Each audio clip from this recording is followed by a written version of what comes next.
decíamos recién, todavía no hay comunicado oficial por parte del gobierno. Por eso vamos a tomar contacto con Venezuela, directamente desde la ciudad de Caracas. Estamos comunicados con la periodista Tamoa Calzadilla.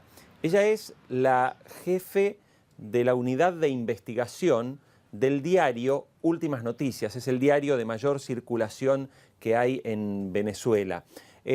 Tamoa, como jefa de investigación, ha trabajado muchísimo todo lo que fue el periodo de convalecencia del presidente Chávez, que recordemos falleció hace varios meses. Tamoa, muchísimas gracias por estar en Infobae TV y te damos la bienvenida. Queríamos, en primer lugar, preguntarte, bueno, ¿cómo es o cómo se puede definir la estrategia de comunicación que utiliza el gobierno y que sobre todo se utilizó con el caso del presidente Chávez durante el periodo entre que se fue a Cuba hasta que finalmente terminó esto con su fallecimiento? Bueno, gracias por la invitación y saludos a la Argentina y a toda su audiencia. Yo creo que es un nombre que conocemos bien y que se llama secretismo de Estado. Creo que lo han practicado muy bien y la forma como se manejó aquí la enfermedad del presidente Chávez, digamos que capitalizó de alguna manera esta imagen de ídolo, de intocable, de no se habla mal, salvo que él mismo era quien hablaba mal. Las malas noticias las daba el presidente Hugo Chávez y el resto del gabinete se encargaba siempre de desmentir, de decir que estaba bien, de que tenía siempre una gripe, de que era una infección respiratoria. Y aunque había mucho rumor, y los ministros se encargaban eso de desmentir, el 30 de junio de 2011, cuando nosotros en Venezuela tenemos la noticia del propio presidente Hugo Chávez, tengo cáncer. Más allá de eso, solamente teníamos desmentidos de la parte oficial.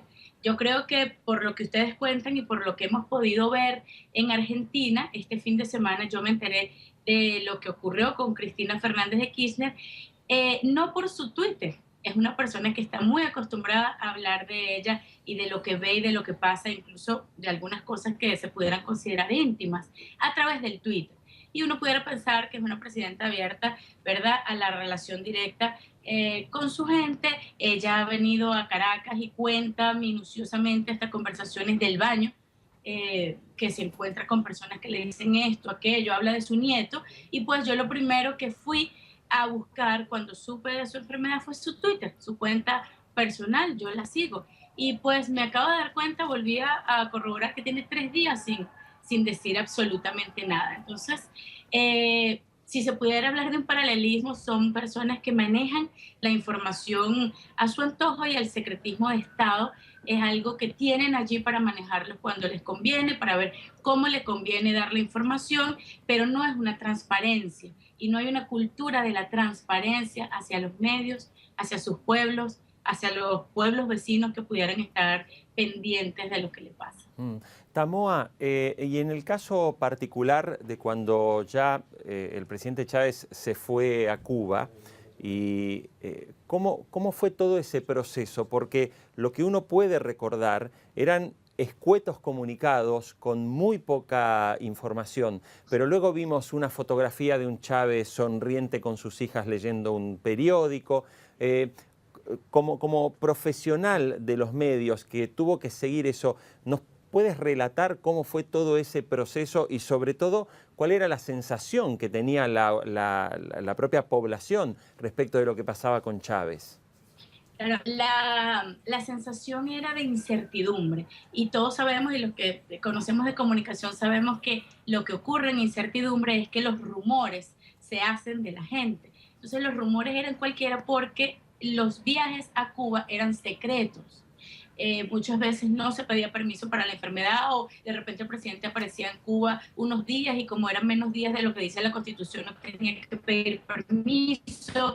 Se hablaba de que esta madrugada salió el presidente a Cuba, lo decía Nelson Bocaranda, lo decía algún otro periodista que se arriesgaba con fuentes anónimas, pero no había un parte oficial de la enfermedad como tal y del tratamiento de, mira, va a Cuba y se va a hacer esto. Eso lo fuimos conociendo como por partes. A medida de que la enfermedad ya se había salido de las manos, me imagino, y ya no se podía esconder. Por ejemplo, cuando empezaron los rumores de que Chávez estaba en Cuba haciéndose algún tratamiento por alguna enfermedad delicada, aquí los ministros decían que el Consejo de Ministros se suspendió fue porque tenía gripe, que él había hecho un viaje para otra cosa. Entonces había mucha incertidumbre en la población, y los periódicos no sabíamos muy bien cómo tratar estas informaciones que sí daban cuenta de que él había viajado. Cuando el presidente comienza a hablar, aquí comenzamos a enterarnos, por ejemplo, cuando él habla el 30 de junio de 2011 y dice, tengo cáncer, él dice también que hacía 10 días, es decir, el 20 de junio antes, había sido operado y había pasado 4 días en terapia intensiva. Imagínense ustedes la gravedad de lo que estaba pasando y se nos estaba escondiendo.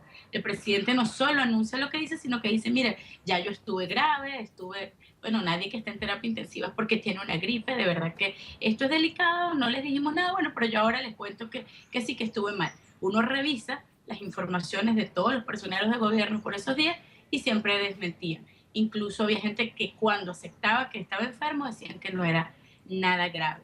Hubo un episodio incluso del que era presidente del Congreso en ese momento, de la Asamblea Nacional, que lo desmintió y que dijo Fernando Soto Rojas que si Chávez estuviera enfermo, él hubiera sido el primero en decirlo.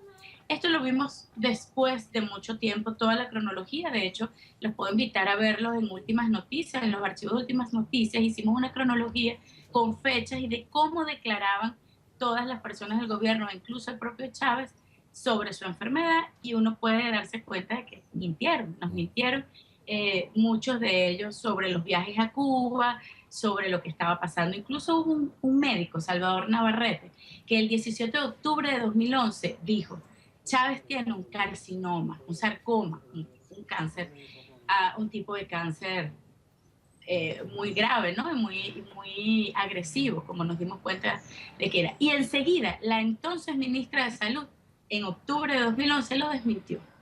Dijo que él estaba diciendo mentira. Entonces, imagínense, les voy contando para que se vayan haciendo un panorama de cómo vivíamos con rumores en Twitter, porque ahora tenemos redes sociales, con rumores en Twitter, con periodistas que nos decían cosas, pero que había gente que lo negaba y que la información oficial la negaba todo el tiempo. Ya Muy en bien. febrero. Ajá. Sí, Tamoa Calzadilla, jefe de investigación de la unidad de investigación del diario Últimas Noticias de Caracas. Queremos agradecerte el contacto con Infobae TV y, por supuesto, volveremos a invitarte. Muchísimas gracias. Gracias a ustedes.